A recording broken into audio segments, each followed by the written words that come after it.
İsmin neydi? Maşallah Muhammed. Allah seni bağışlasın. Salını da al. Çok az kaldı. Bir tane tişört aldım da. Yani şöyle hani onun altına gider mi? Gider değil mi?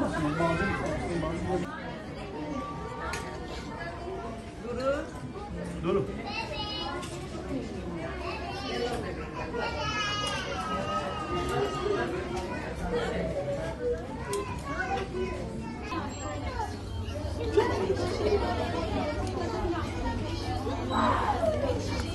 İyi bakma ayağına. Bu da çok büyük değil mi sen? Sen burada kal anne. Allah. Bizler Yetimeli Hatay temsilcisi olarak depremin ilk günden itibaren halkımızla beraber olmaya çalıştık. Elhamdülillah bugün de Kurban Bayramı öncesi yetimlerimizi giydirmenin mutluluğunu yaşıyoruz. Bu hayırseverlere teşekkür ediyoruz bu konularda. Onlar bize yardım ettiği İnşallah biz de bu yetimleri sendirmeye devam edeceğiz.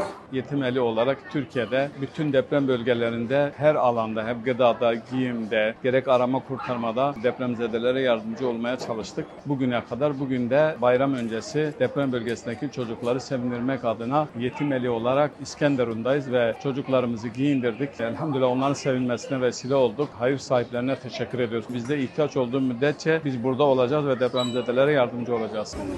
Tamam anne. Ama hadi az karış şurayı. Az bir. La nerede?